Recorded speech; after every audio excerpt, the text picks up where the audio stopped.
Welcome to End of Life University on YouTube. In today's episode, I'm sharing with you a conversation I had with Seth Viddal, who is the CEO of the Natural Funeral Home, an alternative funeral home located in Colorado. And we have a great conversation about all the new options available in after death care. So you'll find this one full of information, and I hope you enjoy it. Also, if you haven't already, make sure you subscribe to this channel and subscribe and leave a rating and review for the podcast wherever you happen to listen. If you're inclined to make a small financial contribution, you can go to eoluniversity.com/support. And there you'll find 3 different ways you can make a donation that will help us keep this show and the podcast on the air. So now we'll move on to the interview.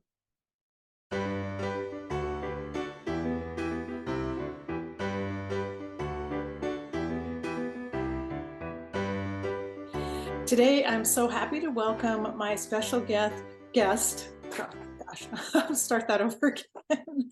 Today, I'm happy to welcome my special guest, Seth Viddal.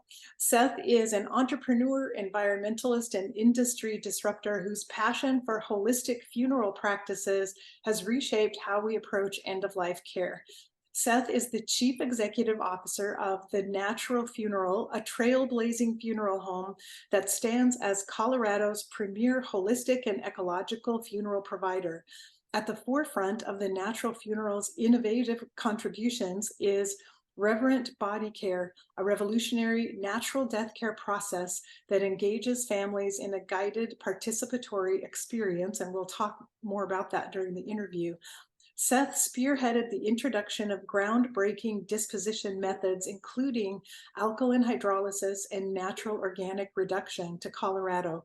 His visionary drive also led to the creation of patent-pending chrysalis vessels at the Natural Funeral, and you can learn all about the Natural Funeral and what they offer at their website, thenaturalfuneral.com.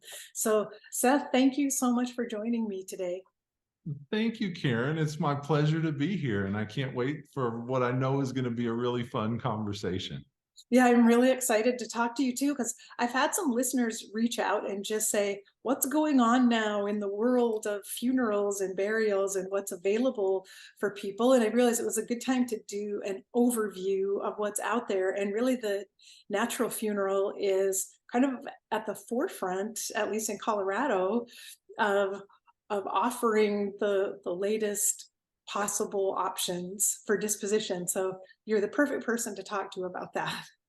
Thank you. It really is an exciting time to be in death care. And I never thought when I began this journey with some colleagues about 5 years ago that we would have an opportunity to innovate and to bring to the modern funeral consumer such diverse offerings.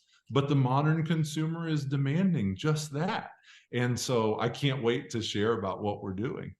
Yeah, I'm curious about a little more about your story and what attracted you to this, to be in this realm of funeral service. Yeah, thank you for asking that. I have kind of been a serial entrepreneur all of my life. I began my career in the Air Force, and after a 4-year enlistment that brought me from Texas to Colorado, I began doing several other sales type roles. And then for a time period, I developed real estate, and then I began a commercial and industrial construction firm that now has reach into multiple states. And right after that, or while I was doing that, I began to be a funeral customer. And that started with the death of my father, who was a Mescalero Apache. I was adopted at the age of 10, and my father really connected me with nature and took me hiking and introduced me to scouting and introduced me to Native American culture and artifact making, and really gave me a profound appreciation for our place in the cycle of life. And when he died, I was I was sad, but it was not a tragic death. He died peacefully in his sleep. And I found myself at a funeral home where I basically bought the same funeral that I had seen my family choose for my grandparents. And that was, we embalmed my father, we put him in a metallic baby blue casket, and he was laid to rest at the National Cemetery in Houston, Texas, following his time as in the Army during the Vietnam era. So he had what I would consider a very conventional burial. And about a year and a half later, I got a much more tragic call from my mother, which was that my younger brother, Sam, had ended his life by suicide. And we found ourselves, Karen, back at that same funeral home, and we bought the same baby blue casket that we had laid my father to rest in. And we basically bought the same funeral again. And then exactly 366 days later, a year and a day later, my mother died. And she had been packing her bags to come and visit me following a surgery I had had that was a life-threatening surgery. So between my own brush with mortality and being a funeral customer for my father, younger brother, and mother, and recognizing that the menu of funeral options didn't really connect me in a meaningful way to the unique lives that they had lived, I knew that I wanted to do something different. And I wound up selling the construction firm that I operated and had created. And I went back to school in my mid 40s. I went back to school at Naropa University in Boulder, and we created a degree where an interdisciplinary studies degree where I didn't exactly know what I was going to do at the end of that, but I knew I wanted to affect change and create a meaningful end of life and funeral experience. And in my final semester there at Naropa, I was connected with a couple of entrepreneurs who were trying to start a green funeral home in Boulder County. And I reached out to them and asked if I could do an internship. And that began in January of 2019. And that internship converted into an offer for me to join the firm. And I'm now a co-owner at the Natural Funeral, and we've done a lot of innovating since then. Wow, that's a wonderful story. And I'm so glad you shared it, that this really sprang from your personal lived experience, and finding that at least our conventional methods of funerals and burials fall short. And I'm wondering if one of the reasons that sometimes people nowadays are rejecting funerals altogether is because they've only been exposed to those very conventional methods of funerals and burial, and it doesn't meet a need. It doesn't provide enough meaning or depth to them. I would agree with that. And that certainly was my case. In fact, I wanted to help to build a funeral home that was the kind of funeral home I'd like my family to be served by, with subsequent, deaths that will inevitably occur in my family and ultimately my own death. And what's been really fun has been, and I do mean fun, I've derived more joy from this experience than I have in any other career that I've been in. What has been really amazing is getting to sit down with families with awe about the lives that they've lived and curiosity about what a funeral could mean to them. And I think to the way that funerals have been outsourced to be provided by professionals who don't necessarily know, haven't necessarily met the people or the families that they're serving. And when we get to sit down with folks and ask them about what's meaningful in terms of spirituality, in terms of ritual or ceremony, and we don't have a menu that we're necessarily operating from. We have offerings that folks can help to co-define, and they can really create rituals and honorings of their person that match the values of the lives that they've lived. And I live in an area, and I get to have lots of conversations where people's connections with earth and nature are really fundamental to how they'd like to celebrate that life. Mm, that's really beautiful. And I really want to hear about what you're doing at the natural funeral, but I was thinking maybe we should just give an overview of the methods of disposition that are out there in general right now. And we can start with, we've already talked about really conventional burial, which I think is what your family initially experienced. And I don't know if there's anything to add to that. Well, a conventional burial is typically an embalmed body that is placed in a casket, that's placed in a vault that's 6 foot depth, and that is generally done in a cemetery where there's landscaping and perpetual care involved, and generally a headstone or some type of a marker on that grave. And that's exactly what I purchased as a consumer for my father, brother, and mother. The sort of counter perspective to that conventional style of burial would be a green burial or natural burial. And I very specifically use the term conventional burial when I talk about the way that we practice that in its modern form. And I deliberately avoid the term traditional burial, because I believe that a green burial in its purest state is a traditional burial. So most folks think of a conventional burial as an embalmed body, which goes in a casket, which would then go in a vault or grave liner in a grave that's conventionally dug to about 6 foot depth. And that's going to be a burial in a cemetery that has a lawn and garden, which is perpetually mowed and cared for. Where by contrast, a green burial would be a burial of an unembalmed body, oftentimes not in a casket at all, but perhaps in a simple shroud. We try to bury at about 3 foot depth so that the nutrients and the components of our body will be accessible to the roots of the grasses and trees that are in the topsoil layer of the earth. And we would never use a vault in a green burial.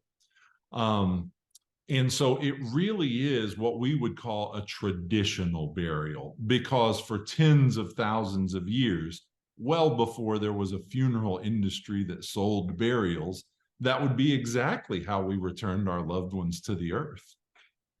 And it seems like I've seen green burials in cardboard boxes made for burial purposes. And I mean, that's still considered green.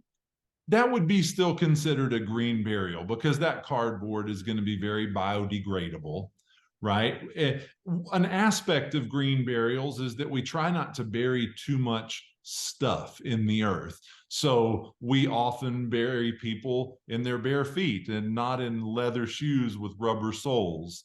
And oftentimes we bury people in simple shrouds that are made of cotton or wool or bamboo. Hemp and linen are popular choices too. And it's a really connected way for families to even participate in the burial of their loved ones. That participation can be where the family helps to dig the grave. It can be where the family helps with the lowering of the body by ropes into the grave, and where the family helps to put the soil back on top of their loved one. And each of these tactile opportunities give us a really visceral connection to that burial. And we believe that the more connected we are with that process, the more that we are participating in our own mortality. And the more that we are acknowledging that death is something that happens to all living beings, it will happen to each and every one of us someday. And we believe that knowledge and that leaning into that fact can help us to live more beautiful lives. And can a green burial take place in any cemetery, or does it have to be specifically designated for green burial? We speak to families in terms of shades of green. And so the truth is there are very few laws in very few states that actually require what condition the body needs to be in or what it needs to be placed in before it's put in the ground.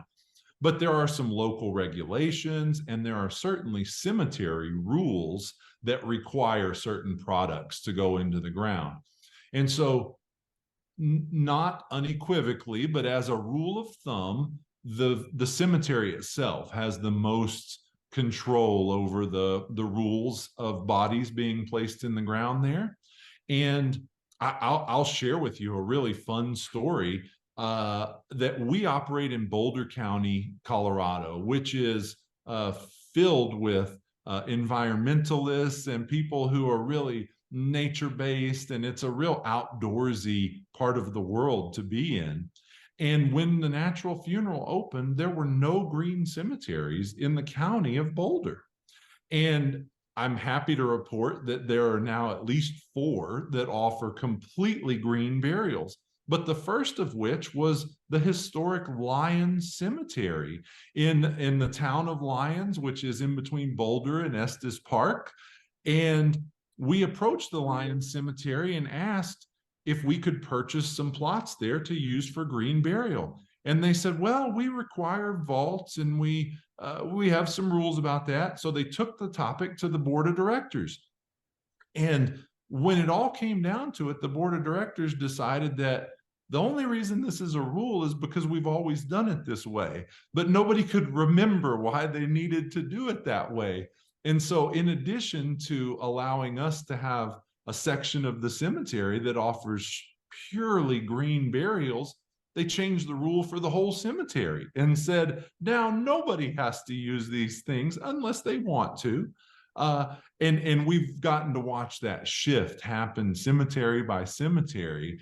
And I think it's happening all over the country. And I think it's driven by the customer asking for something that matches their values. And when you get right down to it, if a person has solar panels on their house and they drive a hybrid car and they xeriscape their lawn and they compost their kitchen scraps, the chances are they probably don't want formaldehyde put in their body to preserve it when they die. And so there's a wave of people who are asking for these services that really match their identity. That's such a great story and a reminder that we can make change happen by just expressing what we're looking for. And so it sounds like anyone who's thinking green burial is what I would like, they need to do their homework and find out, are there cemeteries offering it now? Could we convince them to make that shift and do it now before your family is at the time of need and it may be too late to make that change? That's a really good point. And I think that the time is now. That's the important message. And that we really have an opportunity collectively to affect change. And we find that the outcome that when people get the funeral that they wanted and they get the funeral that they planned for, it's generally because a little bit of thoughtfulness has been put in ahead of time to lay the groundwork for that. So I would encourage anyone listening who wants a green burial to start looking in their community at where that's possible. And if it's not possible yet, I bet you can make it possible. So with green burials, do people usually have like the headstone, gravestone, that other people do in other parts of the cemetery, or are there alternatives there too? Oh my goodness, there are so many alternatives. I'll give you some examples. In Lyons, at that historic municipal cemetery, we often use lion's sandstone to mark the grave because it's a native sourced material that comes from all over the town. In fact, buildings are built around our country and in Washington, D.C., out of lion sandstone because it's such a beautiful and local product. Another example is we have a dear friend in the south part of the state named Emily Miller who operates the Colorado Burial Preserve. And Emily has done the groundwork to learn what native species are likely to need habitats in that environment. And she offers families birdhouses with their name on that birdhouse as a marker for a loved one, and pollinator gardens and lots of real creativity around this. We have families that install benches for other people to come and sit on and rest in proximity to their loved ones. So people can get really creative, and sometimes a headstone is what's just right for people. And even though it's not what I would choose, I think you're going to find in this conversation that we advocate for what people want, not necessarily what we want to impose on them. Wow, I love that. I just love the creativity that's possible, and that you're kind of able to just go with people's desires and wishes and help them make that happen. It's really a fundamental part of why I'm doing this to begin with, is because I wish that some of these questions had been asked of me when I was a funeral customer. And each family that I get to ask these questions to about a meaningful way to honor their loved one is in part a service that I'm offering to my family, and that maybe it's by way of honoring my own parents and brother by creating these opportunities for others. Yeah, that's really wonderful. I know it used to be, you mentioned the environmental preferences of green burial, what it offers for the environment. And in the old days, I used to think I would be cremated because I had a belief that, well, cremation is better than, being buried in a vault in the ground. Flame cremation I'm talking about, until I learned that that's actually not necessarily good for the environment either. So maybe you could talk about that a little bit. Yeah. So your listeners probably know that cremation is a reduction of the body by fire. And that is a pretty energy intense process. Most of those processes happen in a device that's called a retort, and they have generally two flames that point a really hot fire at the body for 90 to 120 minutes. Those flames operate at about 1800 degrees Fahrenheit, and they consume enough natural gas that the equivalent to power a vehicle would be about a 500 to 600 mile trip. And in converting our bodies through a process of flame, we're converting our bodies into smoke, which goes up a chimney and out a smokestack and creates pollution. So in addition to it being a resource consumptive process, it also creates a significant amount of emissions. And scientists have calculated that that has about a net effect of 535 pounds of carbon emissions for every process.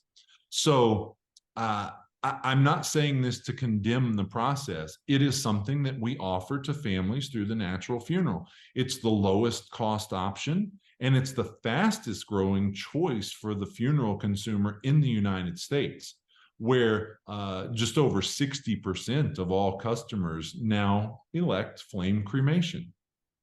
Although we offer it, it is the most rapidly declining segment of my business because, by contrast, we offer a couple of other novel forms of disposition that we'll talk about probably very soon.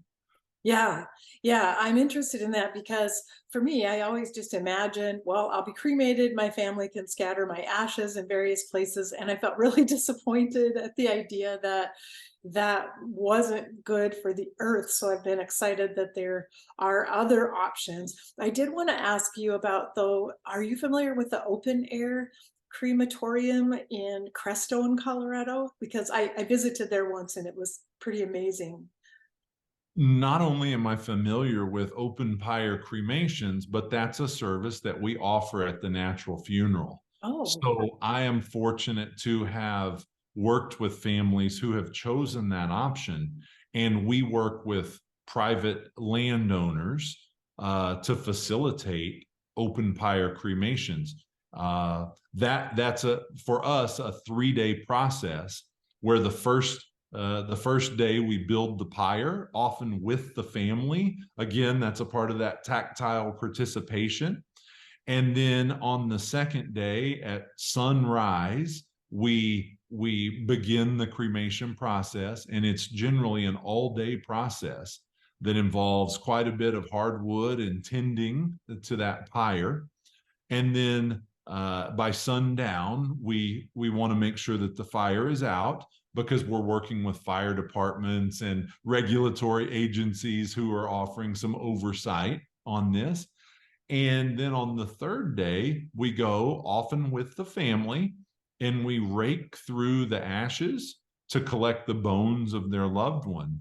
And then we reduce those bones to a powder form that most folks would recognize as cremated remains, or cremains, as we often call them in the funeral lingo.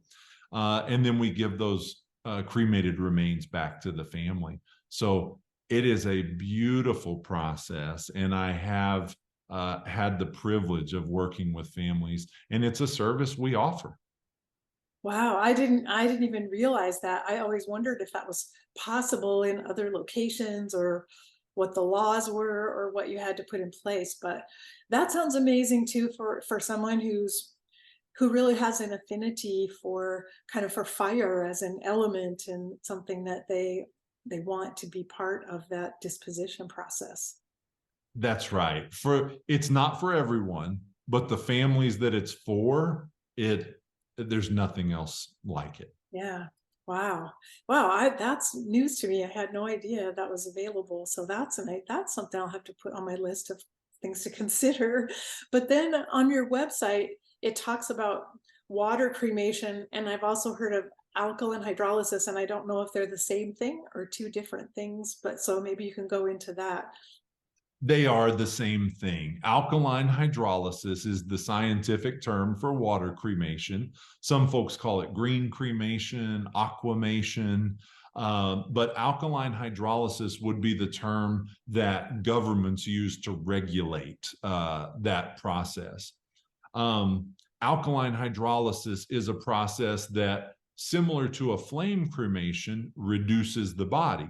But instead of reducing the body to a gas, the body is converted into a liquid form. And that is done by putting the body into a vessel that in our process, we use a very small amount of water, about 12 gallons for our process. And then we add alkaline compounds. In our process, we use potassium hydroxide and denatured alcohol. And those are both naturally derived alkaline compounds that in about 3 to 4 hours, through a gentle rocking mechanism where our vessel begins at a horizontal position and then it rocks 3 degrees down one direction. And then after about 15 seconds, it rocks 3 degrees down the other direction. And that creates a wave flow or a limnoscate pattern of washing across the body.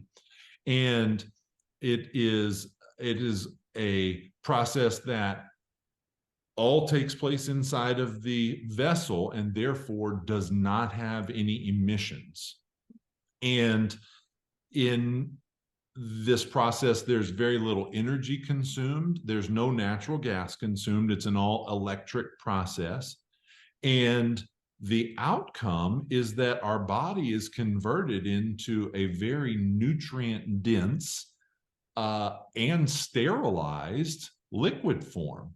And what I mean by that, Karen, is that the only thing measurable in this liquid essence that we call is our elements. So nitrogen, phosphorus, potassium, calcium, magnesium, or said another way, the things that we built our bodies out of are the very things that all plant life used to build their bodies out of. And so we are gifting our bodies back to the earth in the form of a biostimulant. So alkaline hydrolysis, or water cremation, as we talk about it when we're speaking with families, is a direct route that does not use a lot of energy, that does not create pollution, that offers our bodies back to the earth in a meaningful way. So what happens? What do you do with the liquid then at the end of that process? Yeah, we either give the liquid back to the family if they would like that. What we find is that 8 ounces, kind of a small token amount, is what most families choose.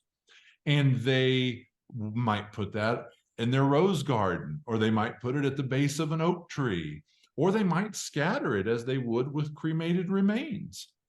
And families have created really meaningful rituals around what they do with that, from tree planting ceremonies to just different rituals that they would create in their property and in their garden. And it's important to note that alongside that offering that can go back to families, any amount that they don't wish to take back, we donate to flower farms, to land preserves, to conservation areas, to pastures that have been overgrazed that need a nutrient boost. And the other byproduct of this service is that the skeletal remains stay behind, and we reduce those into a powder form. And so that same cremated remains are able to go back to a family in an urn. So people could still bury them or scatter them or divide them amongst the children or do whatever they want to do in a real meaningful way.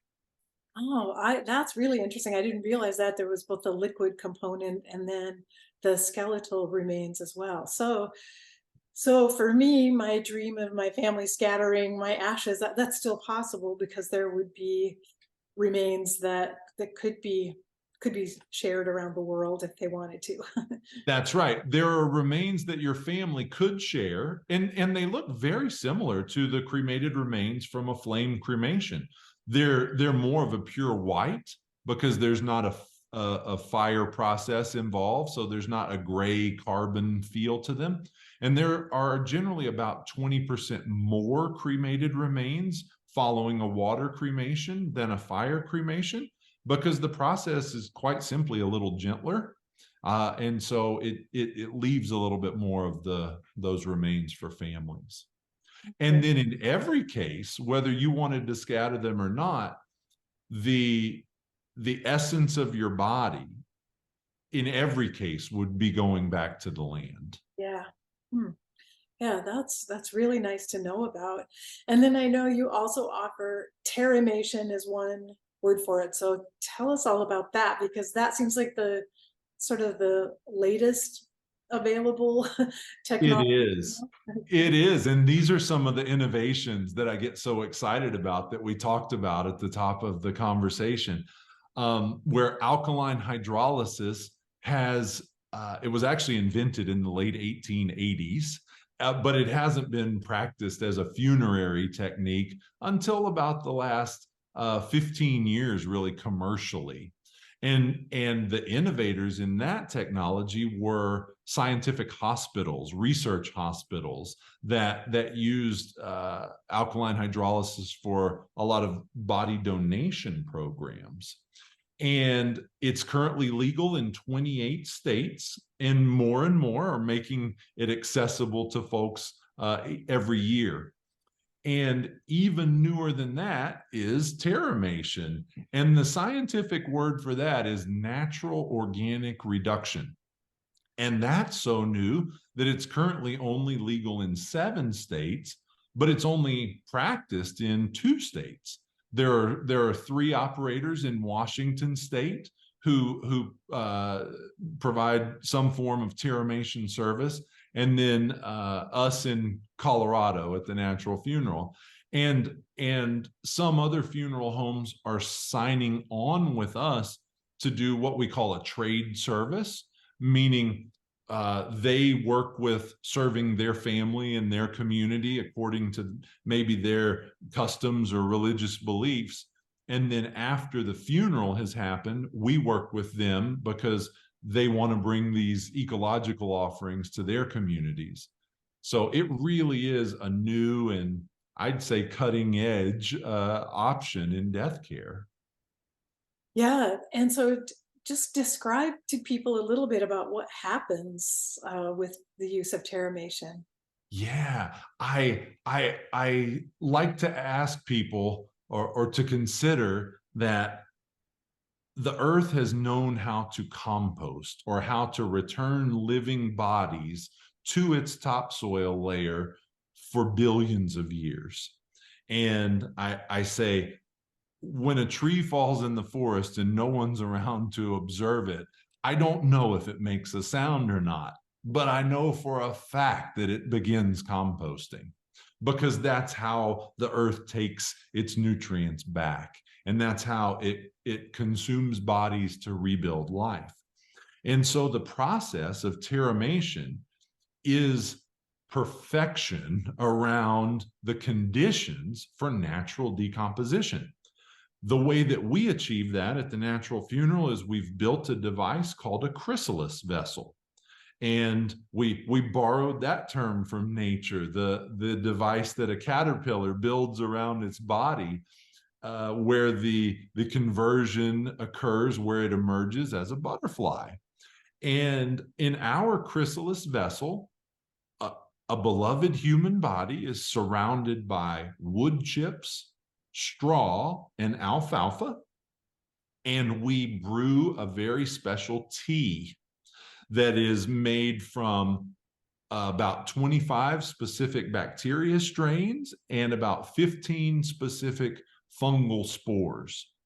And inside the chrysalis vessel, we've created the perfect environment in terms of airflow, moisture level, and temperature for that composting to occur. And in about 2 to 4 months, the body, along with those, in composting terminology, they're called bulking agents, the things that surround the body, those wood chips and straw and alfalfa, they convert into a living soil through a biologic process.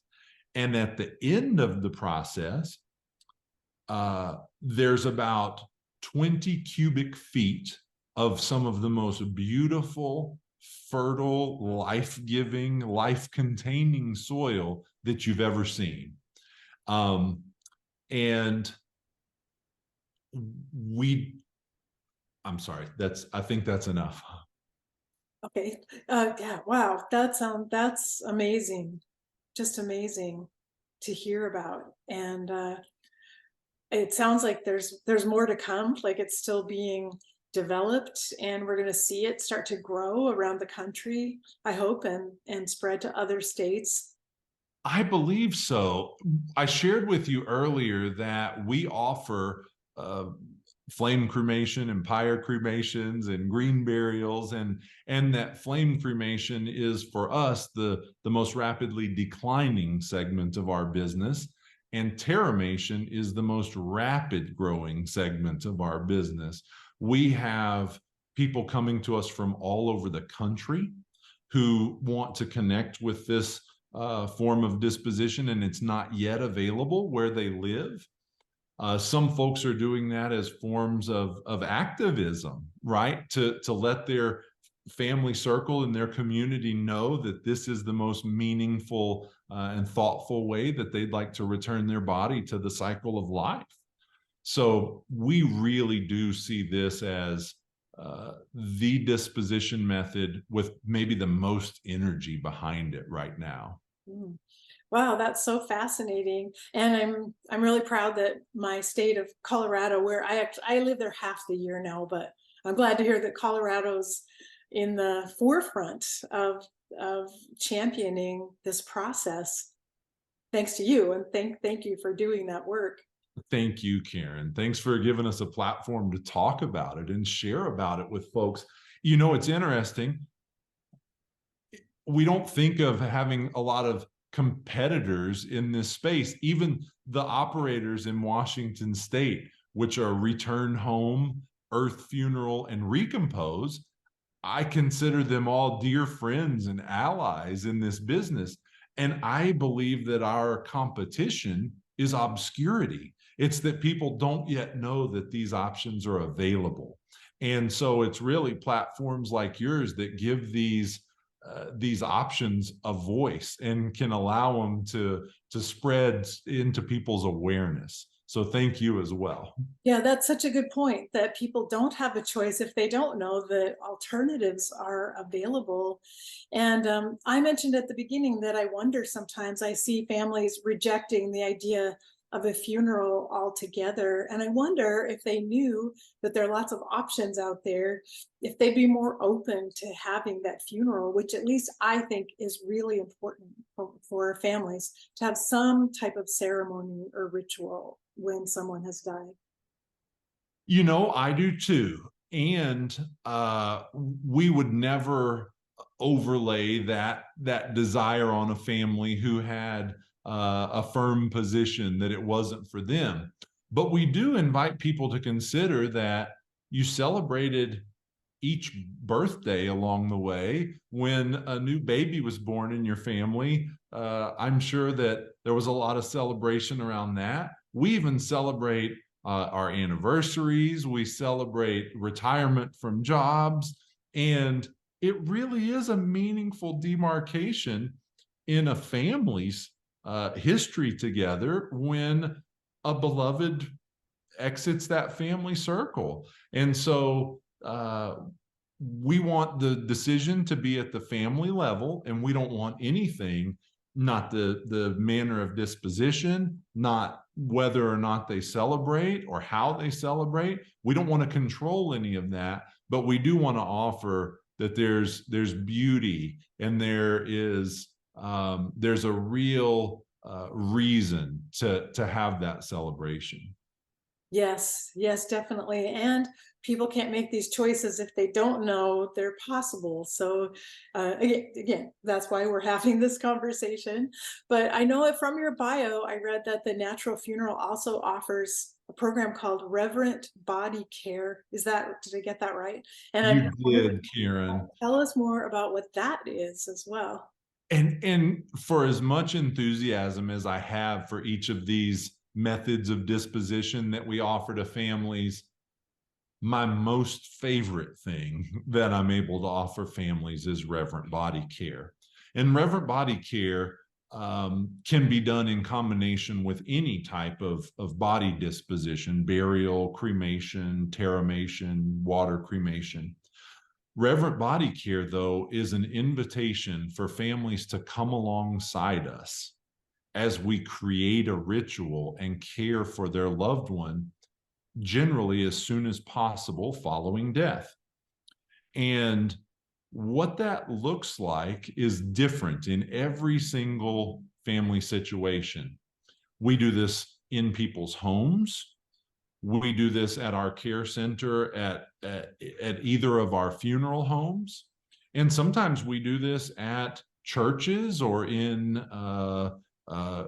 event space or ritual space.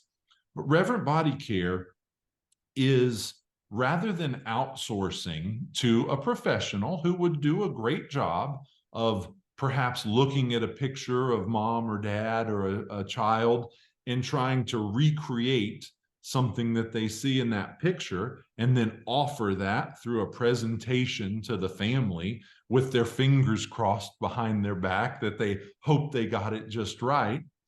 This is walking up to the body with the family, with generally a bowl of warm water and some essential oils and some soft cloths and perhaps music playing and perhaps fragrance in the air and perhaps candles, and with a comb in hand and with love in our hearts, we begin to care for the person just like we would before there was a funeral industry.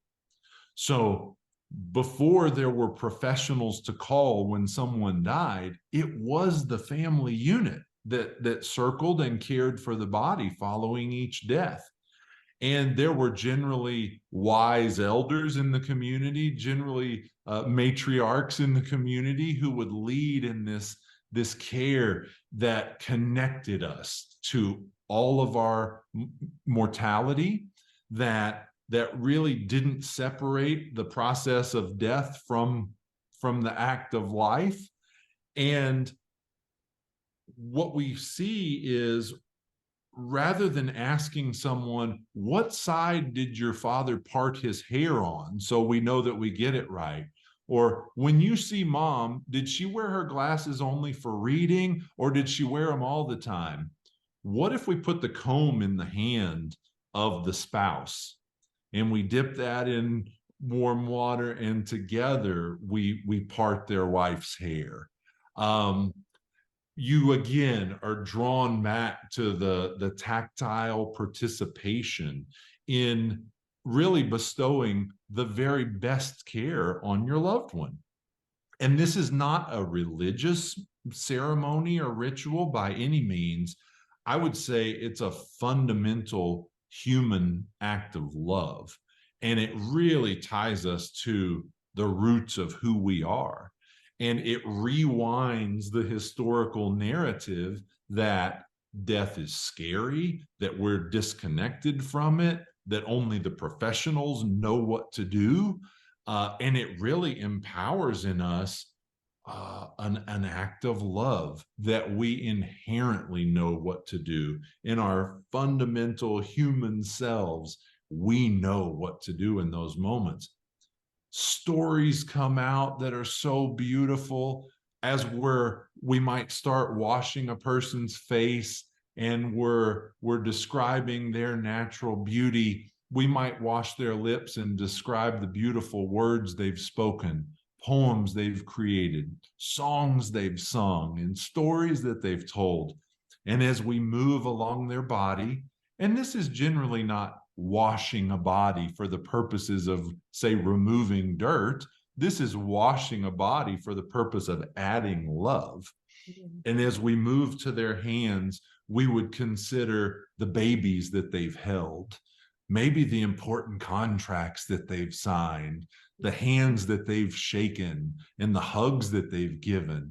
And as we wash their feet together, we might tell stories about their favorite trip they ever took, or the acts of service that they carried out through that strong body. And it's just an act of gratitude for the vessel that's lived a beautiful life. And we've all lived a beautiful life. And there are acts of beauty that we can call out and bring to mind and remind each other of through this really lovely service that we call Reverent Body Care. Wow, that's so beautiful. And I love that you serve as guides for the family to perform this service, because I can imagine there are a lot of families who would like to do it, but on their own don't have the means or even the confidence to do this for their loved one. And by having someone from your staff there as a guide and just gently helping them in the process, this incredible ritual unfolds, and it sounds so beautiful. That's right. And you are speaking to our intention in setting that container. So I would share this is not for everyone. And there are certainly some families who want us to take care of their loved one and prepare their body for a viewing or more of a conventional visitation. And so we certainly do that. behind the scenes, the same love goes into the act, but we just don't have the privilege of getting to do it with the family. But you're right. It does allow families to kind of stand on their tippy toes and reach something that they might not be able to on their own because of confidence or perhaps even fear. And so setting that container for families to feel safe and for families to know that we'll do this. In fact, it often starts with us touching their loved one first and maybe holding their loved one's hand and starting to wash their hand before the family comes and we hand them a rag and they wash alongside us. And then the next thing you know it, we've taken a step or two back and the family has taken a step or two in. And we see over and over family members who say, well, I'm just going to wait outside the room while that happens, or I'm going to sit over here in the corner while my brother and sister do this. This is more their style than my style. And then the next thing you know, the stories are coming out, and the person who thought they'd be out of the room or in the corner find themselves right up at the bedside, just as participatory as everyone else. But it's a gradual act of empowerment. And as that confidence builds and they recognize that they can do this, that they do have this power inside them, they just get closer and closer and their hearts open up more and more. It seems to me that this act, this ritual would be helpful in the grieving process. And I don't know if you have witnessed that or heard stories about that from people. Yes, I've heard many stories about that. And we like to share that grief is not something that we feel needs to be fixed, or people don't need to heal their grief. Grief is a very normal part of living, and when a loved one dies, that's a very natural time for us to grieve and be sad. So we never encourage people to move through your grief, or you keep your head up and you'll be healed in no time. We encourage people to embrace that grief as love with no place to go. And we honor that it's a profound act of remembering our loved ones. And families have shared with us that they have connected with not just the celebration of their loved one, but they've connected with understanding each of our mortality and each of our connection in the cycle of life. And they have, many families describe profound joy after the fact for having given that gift to their loved one, having not sent them away for someone else who didn't know them to wash them and dress them and prepare them for a viewing, but actually to have honored them themselves and provided that last act of care and love. Mm. Wow, that's so profound. And I can see, Seth, that you bring passion and compassion to this work that you do. And I understand why you describe that you receive joy from doing the work, and could even describe it as fun sometimes, because you're feeling such a great need, and it's changing lives and helping people so much. Thank you, Karen, for reflecting it back that way. It is true that this is really the most inspiring and fulfilling work I've ever gotten to do. Well, I'm impressed. As I said, I'm thrilled that the natural funeral is located in Colorado, where I live half the year. So I'll put it in my will that my burial services should be handled by you if I happen to die in Wonderful. Colorado. Well, we're not in any hurry for that, Oh, but no. we will be here when our community needs us. And one fun aspect of this, again, I never thought I'd be able to be doing innovation in funeral care, but we are being asked for all over the country. In fact, all over the world. We recently, in March of this year, we hosted the inaugural Body Composting Conference, just as a way of offering to educate our community about what was possible. And we thought we'd have 20 or 30 death care enthusiasts and innovators show up at our convention center in Denver. And we had 155 people come from 15 countries around the world who wanted to learn about this. Wow. And about 15 to 20% of the families that we serve are transporting their loved ones to us for care. And what that speaks to in our minds is a need for this reach to grow. And so we are currently exploring a capital raise that will enable us to put more natural funerals in more locations around the country as the laws evolve to allow these offerings. So stay tuned. We may be coming to a community near your listeners. Wow, that's amazing. And I wanted to remind listeners they can learn more about the natural funeral at your website, thenaturalfuneral.com. But are there resources available on the website that people might want to check out? There are lots of resources on the website. There are videos and stories and scientific information. And we just encourage folks to connect at all of our funeral homes and at our care center. We offer open houses every month. So we are trying to engage our community in these conversations, and we want to show transparency so that people know that they can understand the science behind these processes. They can meet the team who are the people who care for loved ones and who actually carry out the water cremation and terramation processes.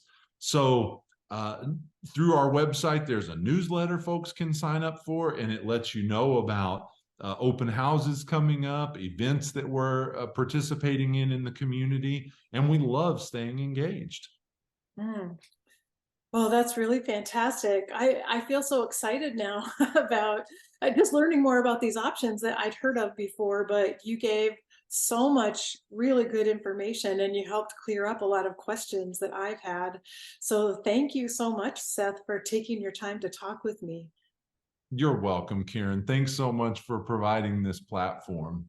You're very welcome. And I hope that someday when I'm in Colorado, I need to come and visit you and come to one of the open houses because I'd love to see your facility and We'd love meet you in that. person. All right. Well, take care and thanks again. Thank you, Karen. I hope you enjoyed that conversation with Seth Viddal and that you've learned a lot more about after death care as I have.